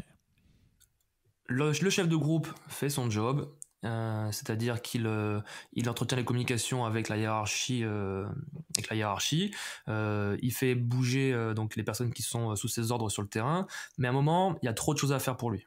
Il y a beaucoup trop de choses, moi je le sens, et c'est moi qui récupère la radio du chef de groupe et qui entretient cette com avec mon pote qui se trouve parmi les 3 tireurs d'élite. Okay. Et là, c'est l'escalade dans les mots. Au début, il me renseigne sur d'où viennent les tirs, pour qu'on puisse guider des avions, par exemple. Il me renseigne sur ce qu'il voit. Et à un moment, j'ai une communication radio qui arrive jusqu'à moi et qui me frappe. Et il me dit « Tony, là, on est en train de se faire ticker épais ». Je ne pourrais pas dire ce que ça veut dire. Ça veut rien dire en langage militaire. Par contre, le mot « épais », dans un contexte privé, lorsque l'on sortait boire un verre, lorsque l'on sortait ensemble, hors mission, il l'employait toujours pour caractériser quelque chose qui était démesuré. D'accord. Quand il y avait beaucoup de monde, quand il y avait beaucoup de choses, trop de quelque chose, c'était le mot épais. Et là, en fait, j'ai compris à la radio qu'il avait switché de professionnel à personnel. Ça devenait personnel et il commençait à avoir de l'appréhension, qu'il gérait quand même à son niveau. Mais pour moi, c'était l'argument pour moi de comprendre que là, il fallait entreprendre quelque chose. Toucher à l'émotionnel. Et à quelque... Ouais, carrément. Et là, j'ai commencé à faire quelque chose que maintenant je véhicule beaucoup autour de moi. C'est la prise d'initiative. Je trouve ça merveilleux, cette expression, la prise d'initiative. Je n'ai pas demandé à mon chef de groupe quoi que ce soit. Il me fait confiance, je lui fais confiance. On s'entraînait des années ensemble avant de partir. Et je récupère un opérateur avec moi. On manœuvre ensemble avec une arme automatique pour les puristes qui nous écoutent, avec des cartouches sur bande, une arme d'appui. On manœuvre, je guide la manip pendant ces 5-6 minutes. On se déplace à un endroit où on peut appliquer des feux. Je prends la radio, je coordonne le retrait de ces 3 personnes-là, dont mon pote, les 3 tueurs d'élite, et je les coordonne, on va tirer dans telle direction, on ouvre le feu, eux bougent, machin, nous on bouge aussi, et au final tout le monde se retrouve en 10 minutes d'une situation de merde à une situation moins merdique, une situation où on est tous ensemble, rassurés, on retrouve des regards, on échange des regards et on comprend que voilà, on est ensemble maintenant et on connaît notre job. D'accord. C'est pas, on n'est pas lâché au milieu de n'importe où, n'importe comment. Et cette action de prise d'initiative, moi, elle m'a marqué parce que comment on dit rétrospectivement, rétrospectivement, en fait, j'ai aligné tout ce que je savais faire, c'est-à-dire que je me suis posé des questions pendant l'action, je me suis déplacé, en me déplaçant, je me suis posé des questions sur où était le soleil, est-ce que mon ombre n'allait pas être projetée au sol dans une direction où l'ennemi pouvait la voir. Quand j'ai posé mon arme, est-ce que le coude pouvait pas dépasser du mur et je pouvais pas être décelé? Est-ce que lorsque j'allais respirer pour effectuer des tirs, est-ce que la lunette n'allait pas bouger à ce moment-là? L'opérateur qui était avec moi, dans quelle direction est-ce que je le place pour me protéger? Enfin bref, j'ai mis bout à bout toutes ces choses-là mécaniques que j'ai pu retenir par une formation pédagogique discutable, militaire, mais qui m'ont servi ce jour-là, et c'est ce que je raconte dès que j'en ai l'occasion, parce que ça rassemble beaucoup de choses, dont, encore une fois, cette prise d'initiative qui a fait la différence ce jour-là.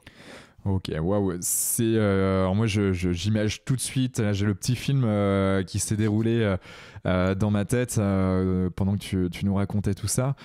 Là j'ai une question qui me vient à l'esprit, mais c'est comment, alors, connaissant un peu les neurosciences, j'en sais quelque chose, un peu en tout cas, mais comment toi tu l'expliquerais du fait que tu as pu mettre tout ça mis bout à bout, en fait, au moment opportun, au bon moment, au moment où il fallait le faire? Je te dirais que j'étais prêt. J'étais prêt. Après, il y a une donnée qu'on ne maîtrise pas à l'entraînement, c'est la donnée du réel.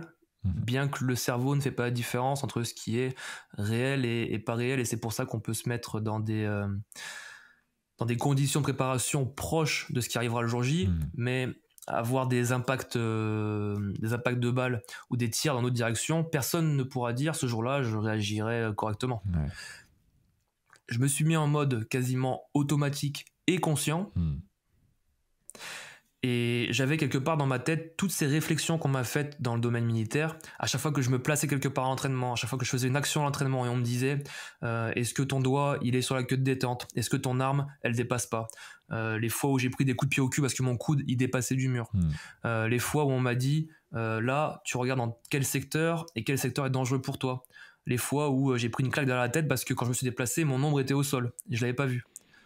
Ça a été pour moi, je sais pas, en sport de combat on parle d'état de flow, ça a été cet état de flow pendant 10 minutes, 15 minutes, j'étais vraiment conscient, j'étais ultra conscient au top de ce que j'aurais pu faire. Ouais, c'est comme ça que je voyais, du moins je t'imaginais dans ce récit où tel un sportif de haut niveau, hein, avec toutes les étapes qui vont avec, t'as cette phase d'entraînement où en effet c'est parfois dur, des fois c'est lourd, des fois c'est emmerdant, hein, et pourtant il y a des moments où tu te dis ok, je me mets en situation, j'ai une compétition, et là en l'occurrence c'était pas une compète, c'était bien plus que ça, et en fait tout est réuni, t'étais prêt, et quelque part, t'as gagné, quoi. T'as gagné la survie de ton groupe, ta survie, et puis derrière, t'es encore là devant nous pour échanger, et ça, c'est génial. Et on voit vraiment voilà, tel un sportif de haut niveau qui fait beaucoup de sens avec ce que tu es en train de développer avec Émotion aujourd'hui, où ben voilà, tu te rapproches des sportifs de haut niveau, on sait que c'est ingrat, et pourtant il y a la réussite est au bout si on y va fort, quoi. Carrément, je ne dirais pas que la survie du groupe a dépendu de moi à ce moment-là, parce que j'avais confiance en tous les mecs qui m'accompagnaient et chacun aurait pu faire la différence.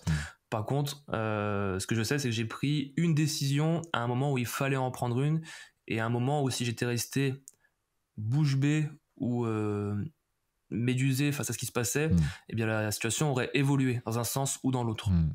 Et c'est la capacité justement à être dans des situations hyper dangereuse. Alors quand je dis dangereuse, c'est dangereux là, en effet c'était vraiment dangereux pour toi, mais on se met aussi en danger quand on a un objectif qui est d'être champion olympique et qu'on est à la finale du 100 mètres et que on a tout qui est presque réuni, mais t'as toujours cette adrénaline qui fait que, et ben c'est aussi une forme de danger, mais presque j'aime pas dire du bon danger, mais en tout cas ça te met suffisamment d'adrénaline et de cortisol dans le corps pour pouvoir t'enclencher juste ce qu'il faut, et c'est là que toutes ces années de travail se mettre naturellement en place avec un niveau de flow, comme tu le disais, hein. On est vraiment dans un monde où voilà, t'as l'impression que tout est lent alors que c'est en mode normal, et en même temps tu sais quoi faire exactement, et t'es dans de l'instinct, et dans l'instant et l'instinct, et ça c'est des moments qui sont assez fabuleux, ouais. Et je pense que tout le monde peut arriver à cet état de flow, à cet instant ou de pleine conscience, et où on met nos compétences bout à bout, mais ça passe exclusivement et uniquement par beaucoup, énormément de travail, de répétition. Donc c'est à la fois à la portée de tout le monde et en même temps pas à la portée de tout le monde. Ouais, je comprends. Comment tu nous as raconté l'histoire d'émotion, pardon. Comment t'as switché? Tu t'es dit bon, ça y est, maintenant les commandos c'est fini pour moi, et je dis vraiment stop à tout ça, et maintenant je me forme et je monte dans l'entrepreneuriat. Eh bien, c'est une somme d'événements, une somme de ressentis qui font que j'ai quitté l'institution militaire. La première, c'est que j'avais signé un contrat de 10 années, un joli et beau CDD de 10 ans. Ça ne se fait pas partout dans le civil. C'est clair. Et donc, je savais déjà en signant que j'avais la possibilité, la liberté d'arrêter au bout de 10 ans. Je n'étais pas engagé à vie. Ensuite, l'une des choses qui a fait que j'ai switché, c'est parce que mes rêves d'enfant et d'adolescent, je les ai réalisés.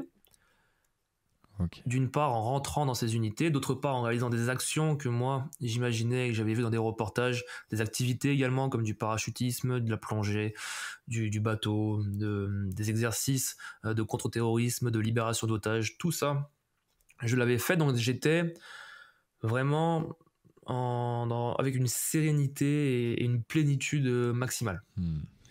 Ensuite, il y a la projection de moi, encore une fois, dans le futur. Ouais. Et pour moi, qui a pleine conscience de ce que demande ce métier, ce n'était pas compatible d'entrevoir une vie privée stable et convenable pour mes proches. Pendant 10 ans, un petit peu moins de 10 ans, parce que je ne suis pas parti de cette mission, mais pendant ces années, mes proches ne se sont pas tous sentis, en plein confort mental, parce que j'étais à l'étranger. J'ai une femme, et pour moi, c'est pas concevable de vouloir faire un enfant en étant dans une situation où on va se mettre en danger tous les ans.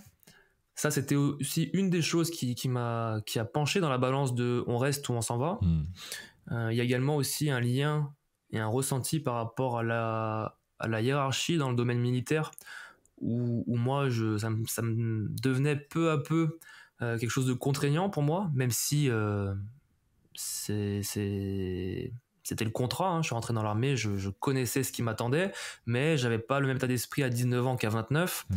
Et à un moment, j'avais aussi envie d'être au centre des décisions de ma vie et de pouvoir l'impacter comme je le souhaitais. Okay. Et la dernière chose qui fait que ça a penché du côté où je suis sorti de l'institution militaire, et je dis bien la dernière chose parce qu'elle est importante, elle n'est pas à mettre en premier, même si elle est importante. C'est qu'en 2019, il y a 2 commandos marines qui sont décédés lors d'une libération d'otages au Mali. L'un d'eux était mon collègue et l'un d'eux était mon ami, mon vrai ami. On est rentrés ensemble dans la marine, on est partis en mission, et la seule fois où je suis parti sans lui, il n'est pas revenu. Ne soyez pas triste pour moi, ça fait partie du job, je le sais, mais je serais menteur en disant que ça ne m'a pas impacté. L'événement m'a impacté, la semaine qui a suivi avec la réception des corps à l'aéroport, des cérémonies aux invalides, tout ça, ça m'a impacté, et c'est bien la dernière chose qui m'a dit: Tony, maintenant, pense à toi, pense aussi et surtout aux autres, parce que c'est un c'est un super boulot, c'est un boulot d'égoïste, parce que on doit être au top de son niveau pour partir en mission, et pour être au top, il faut s'entraîner, donc il faut s'absenter. Et lorsqu'on est en mission, on est aussi absent. Donc cette somme d'événements et de ressentis liés à ma vie professionnelle a fait que j'ai dit: allez, on va voir autre chose. Ok. Donc, monter en compétence sur le domaine de la formation, puis ensuite la création d'émotions est arrivée, est tombée sous sens derrière. Tout à fait, il y a un moment où je me suis dit: tu pars Tony, c'est cool, mais on fait quoi maintenant? Et comme j'ai toujours cette volonté d'être performant dans ce que j'entreprends, je ne me sens pas être à un endroit et à y rester, même si c'est sécurisé, je dirais. Avec les diplômes et les CV que j'ai, je pourrais trouver un poste de référent pédagogique bien payé dans une institution qui parle de secourisme, à faire de l'administratif et à gérer une équipe de formateurs. C'est pas ce qu'il y a de plus sexy pour moi aujourd'hui. Et donc, il y a un moment où j'ai décidé ce que je voulais faire. Comment j'ai décidé? Eh bien, je me suis dit: qu'est-ce que je suis capable de faire aujourd'hui? Donc, ça a nécessité une auto-analyse, encore une fois. Qu'est-ce que je suis capable de faire? Quelles sont les compétences qui sont transposables dans le monde civil? Et c'est compliqué, lorsqu'on est militaire, de pas se dire: eh bien, moi, je sais sauter en parachute, utiliser une arme et prévoir des missions. Dans le civil, on ne le fait pas, c'est faux. Le management d'équipe, ça existe, la prise d'initiative, la gestion du stress, tout ça sont des choses qui sont transposables. Et à ce moment-là, quand j'ai décidé de créer Motion, je me suis véritablement écouté pendant au moins 15 jours à 3 semaines. Et s'en est mêlé plein d'émotions, sans jeu de mots, j'aimerais être au centre des décisions de ma vie, dans quoi je suis bon et qu'est-ce qui m'anime. Et la dernière chose qui m'a retourné le ventre, c'était ces événements liés aux attentats de Paris et de Nice. Ensuite, j'ai contextualisé ce ressenti au marché du travail, au marché du sport qui me passionne. Et après, état des lieux, études de marché. Tout s'est emboîté. Et j'y suis aujourd'hui pleinement.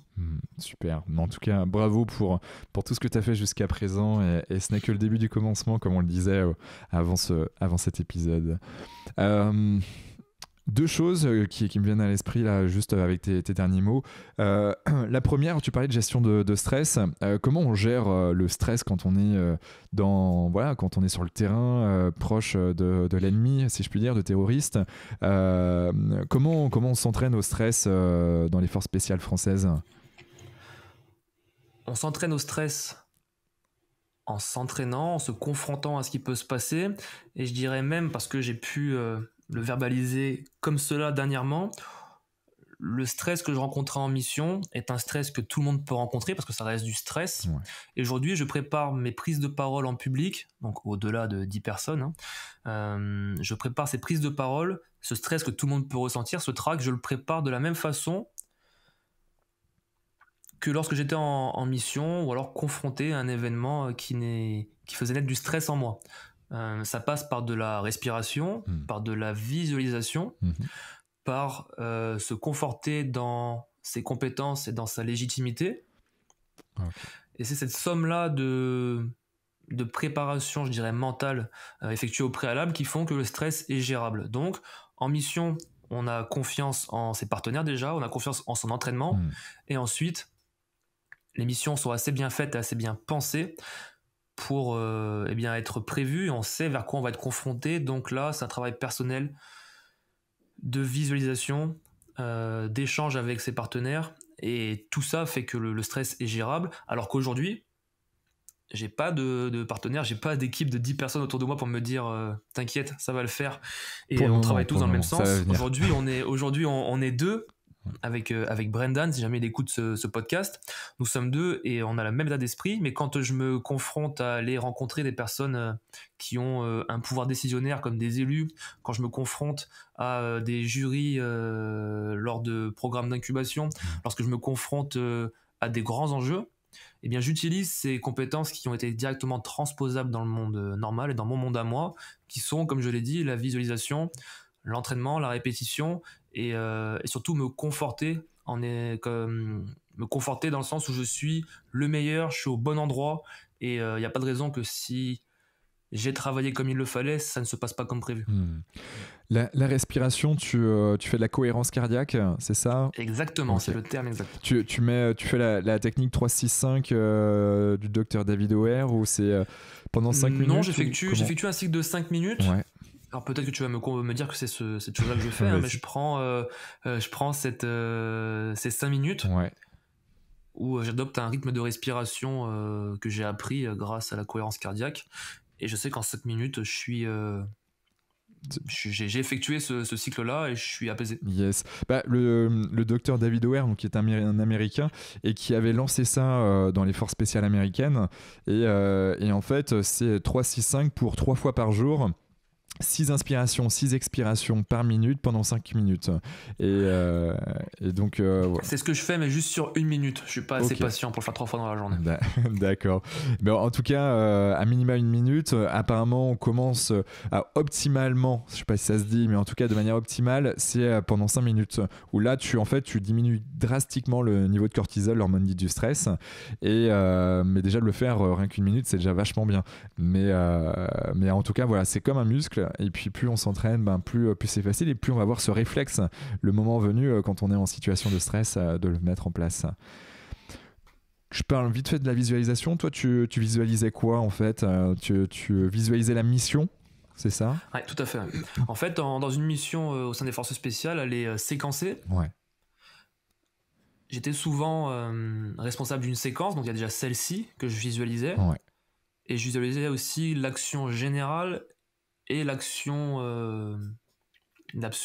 finale. C'est-à-dire que par exemple, si l'action générale c'est aller récupérer une tête de réseau au fin fond du désert et que je suis responsable de l'infiltration, eh bien j'ai visualisé l'ensemble de la mission, ensuite simplement l'infiltration parce que j'en suis responsable et que je l'ai préparé, et il y a un moment où je vais aussi visualiser l'action de récupérer ce mec à l'endroit où il se trouve. Ok, ça marche. Donc visualisation globale en tout cas derrière. Transposable également dans le sport, les sportifs de haut niveau, c'est ce qu'ils font, ils font alors pas tous de la cohérence cardiaque, mais ça commence à revenir de plus en plus, on en parle de plus en plus. Je crois que j'ai vu un reportage il y a 1 mois et demi, 2 mois sur tout le sport là, le dimanche là, sur France 2 ou France 3, je me souviens plus, je crois que France 3, bref, je regarde pas la télé mais je regarde que ça en fait à la télé, si ce n'est des docus bien spécialisés sur Netflix autrement, mais et justement, tu avais un peu comme un Guillaume Néry qui sont des champions hors pair d'apnée. Et ben c'était je me souviens plus comment il s'appelle, mais qui est le nouveau Néry et qui, pour le peu, est dans cette phase d'accompagner des sportifs, et notamment c'était pour les championnats olympiques d'hiver cette année, pour qu'ils puissent faire des meilleures descentes, parce que les mecs généralement ils sont un peu en apnée, mais en fait quand tu es en apnée, c'est pas toujours efficient. Alors si tu sais bien respirer au bon moment, en fait tu peux vraiment oxygéner ton cerveau, donc être beaucoup plus alerte et puis faire les mouvements de manière beaucoup plus précise et impactante. Pour moi, la chose la plus explicite quand on parle de visualisation, c'est la musique que réalisent les pilotes de la patrouille de France. Ok. Ils appellent ça la musique, ça a été déjà mis en image dans des reportages où tu les vois, on dirait des personnes qui ne sont plus maîtres de leur corps et qui sont cérébralement endommagées. Alors qu'en fait, non, ils sont très conscients de ce qu'ils font et même trop par rapport à nous tous au quotidien. Mais pour moi, c'est l'aspect maximal de ce qu'est la visualisation. Aujourd'hui, ton équilibre pro-perso, elle est comment? Aujourd'hui, mon équilibre pro-perso, il est déséquilibré. C'est une volonté. Je me suis donné 3 années pour vivre de mon activité qui est émotion, de vivre avec la personne avec laquelle je travaille au quotidien, avec Brendan. On s'est donné 3 ans pour avoir tous les deux un salaire qui est aussi entre 1500 et 2000 euros pour pouvoir vivre, pour pouvoir avoir cette sécurité. Donc aujourd'hui, clairement, l'équilibre, il est déséquilibré. C'est voulu, c'est un sacrifice et même pas un sacrifice, c'est un investissement que je fais en moi et dans ce travail parce qu'il n'y a pas de secret. Il y a un moment, oui, c'est sympa, les rythmes de travail de start-up, d'avoir des baby-foot dans l'entrée et un billard un billard et un salon dans la start-up, mais ça passe par le travail. Et aujourd'hui, personne ne travaille autant que moi sur ce sujet et c'est pour ça que ça va se concrétiser et que je réussirai. Mais pour répondre encore une fois précisément à ta question, l'équilibre penche clairement du côté du pro et c'est conscientisé. D'accord. Donc là, c'est conscientisé. Et comment tu fais justement pour, mine de rien, c'est de la communication que tu as avec ta compagne, tu t'es dit, bon, mais voilà, c'est pendant 3 ans et puis ensuite, l'objectif est de revenir un peu plus à l'équilibre.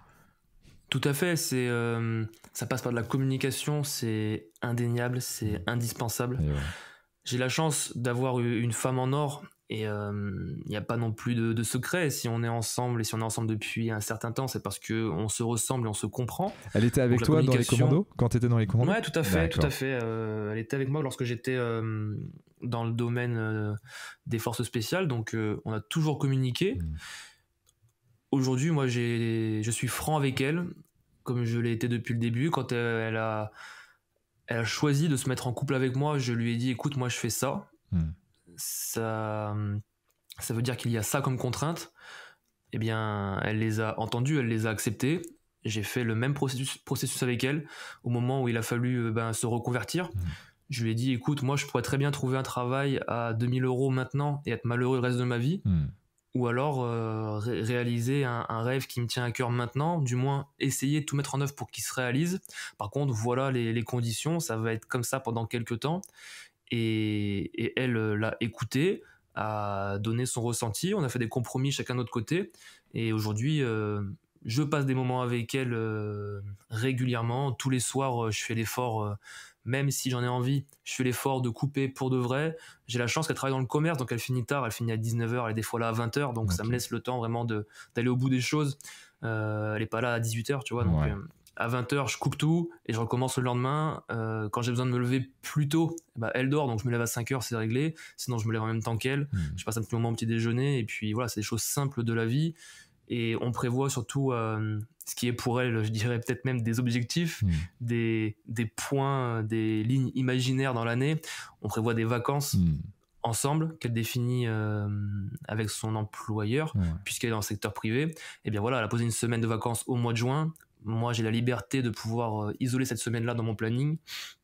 Donc quelque part, quand c'est compliqué, quand je suis pas là, quand je suis en déplacement, quand je rentre fatigué et que je suis moins agréable que d'habitude, ce qui doit pas se faire, eh bien elle se raccroche dans un mois on s'en va, donc je serre les dents, je serre les fesses et on y va. Ok, bon, merci pour ton partage. Je crois que beaucoup d'entrepreneurs s'y retrouvent dans ton discours, mais pas que, des managers ou même des personnes qui sont passionnés par leur travail, passionnés par un sport potentiellement, qui ont des activités associatives. Bref, quand on est passionné, il y a des choix à faire, mais à partir du moment où c'est conscientisé et que la communication est saine, c'est le principal.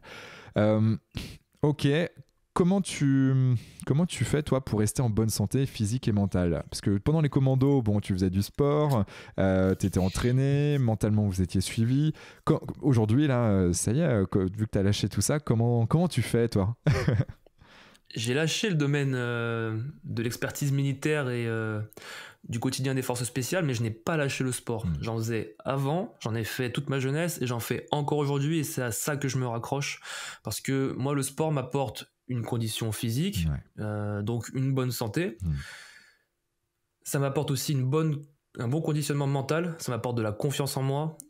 J'aime bien me confronter aux autres sur des sports collectifs, sur des sports individuels tels que le crossfit, où mine de rien, on est confronté à une personne qui se trouve à côté, qui fait les mêmes mouvements avec les mêmes poids.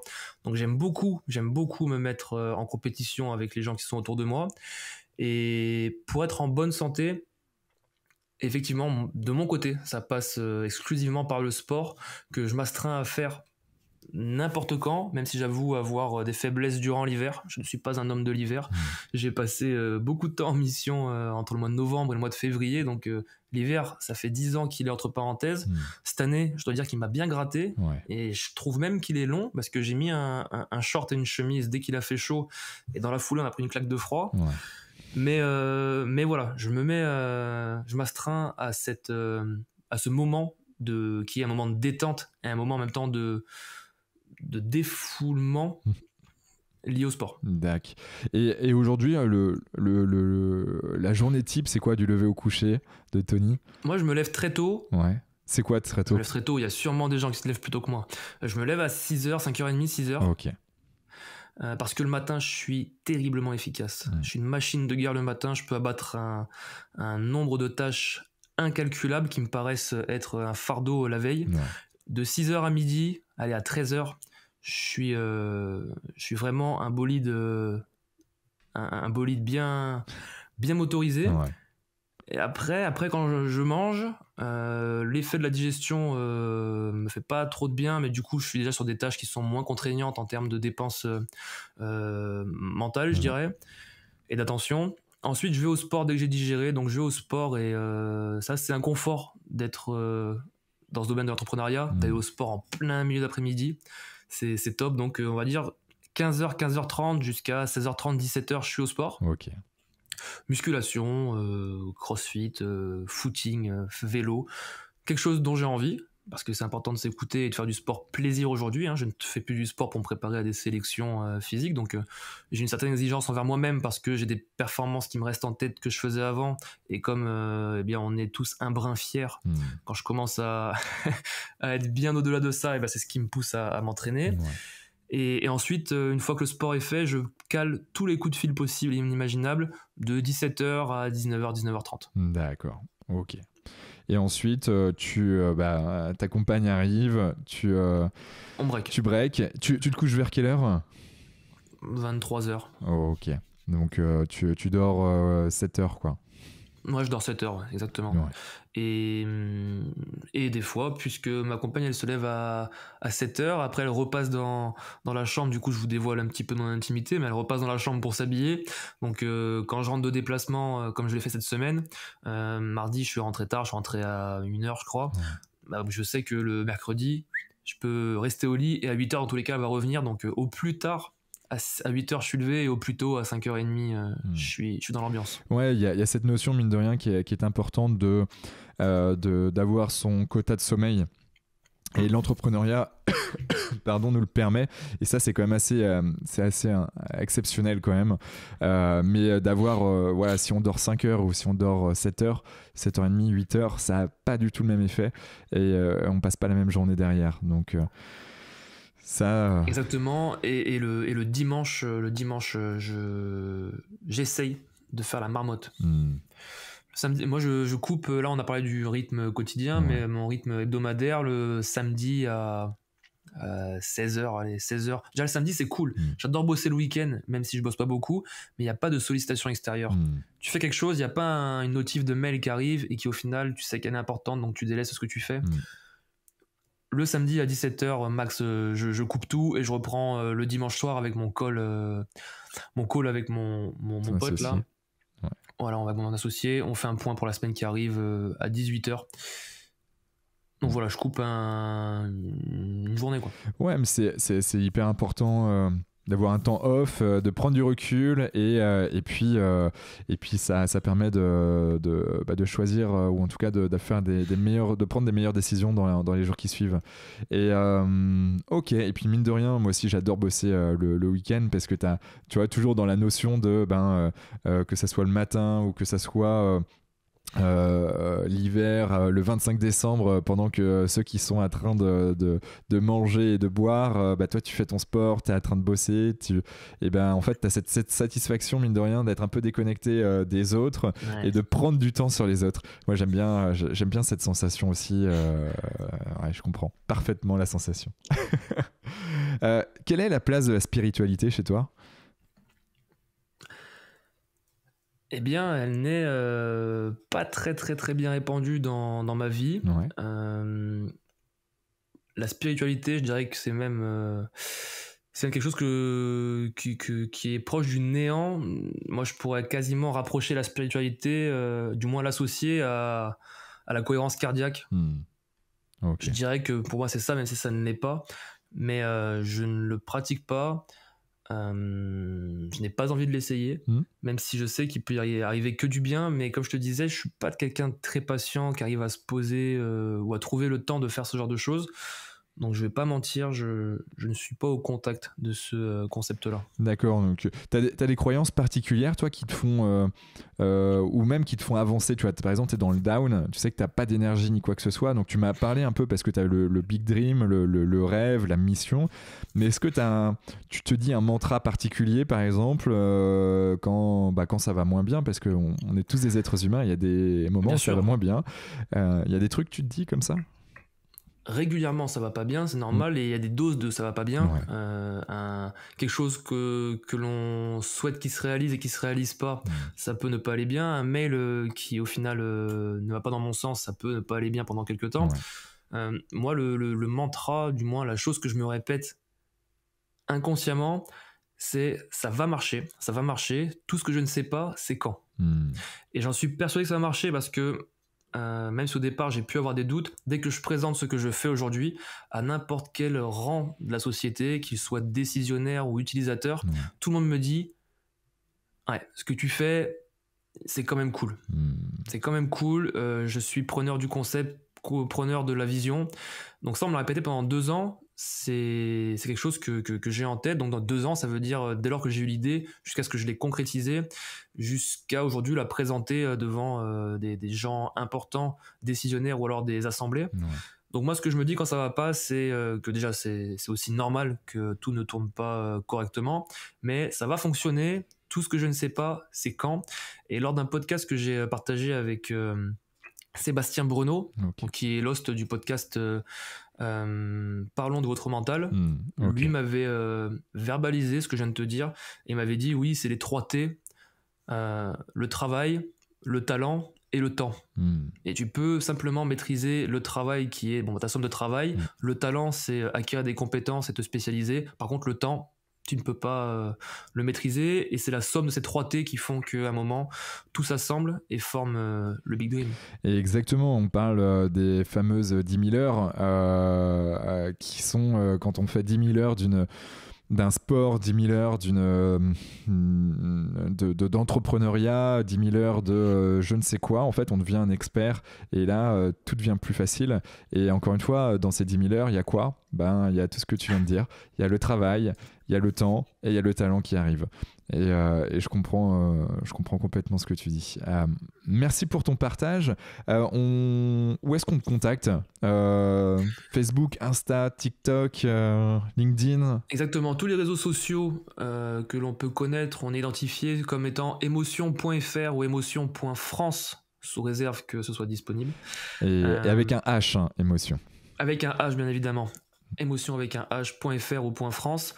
Ensuite, il y a le site internet www.emotion.fr et sous l'adresse mail contact@emotion, encore une fois avec un h.fr, on peut entrer en contact avec moi, parce que je n'ai pas encore de service client, donc vous pouvez interagir avec moi, comme sur LinkedIn où je suis de plus en plus présent, parce que c'est comme ça qu'on peut aussi faire des rencontres de façon dématérialisée, je dirais, en raison du contexte Covid qui nous a un petit peu chamboulé il y a quelques temps. Et si je suis sportif ou je suis président d'une association, ou j'ai envie de te faire intervenir pour une conf, pour pour, je sais pas, une formation ou tout simplement savoir plus sur ton matériel, on te contacte via ce fameux contact @emotion, c'est ça? Alors déjà, ce serait une très, très, très bonne décision à prendre, de venir vers moi pour au moins se renseigner, en savoir plus, échanger même au téléphone. Moi, j'adore échanger avec les gens et répondre à un besoin qui est sur mesure. Dans ce cas-là, dans le cas où on est membre décisionnaire ou membre d'une fédération, d'une association, d'un club, d'une université, d'une école du sport ou même d'un staff de sportifs professionnels, on peut bénéficier d'un plan de financement aujourd'hui grâce aux opérateurs de compétences liés au sport, qui est l'AFDAS, et auquel, grâce à mon travail depuis 2022, on peut entrer ces plans de financement grâce à ces opérateurs. Et donc, on se dirige sur le site internet de Emotion, www.emotion.fr. Et là, il y a un onglet formation avec un formulaire de contact et également des parties et sous-parties qui expliquent en détail en quoi ce que l'on fait, c'est nouveau et c'est adapté au monde du sport. D'accord.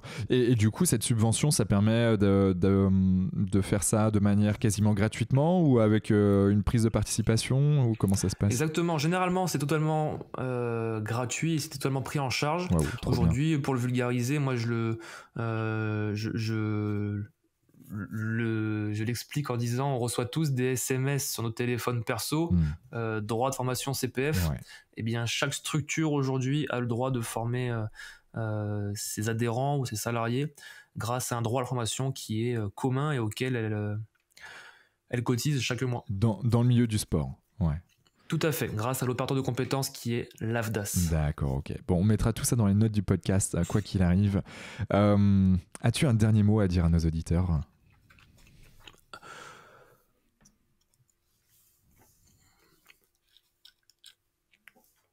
Je dirais aux auditeurs, pour leur partager un dernier mot, de se fixer des objectifs assez lointains pour les réaliser, parce qu'une partie des choses qui va les changer et qui va les conforter dans cette idée d'atteindre cet objectif, c'est la route pour y parvenir. Aujourd'hui, mon objectif, c'est celui que j'ai formulé, devenir le numéro 1 dans la prévention santé dans le sport, venir secouer ces institutions du secourisme.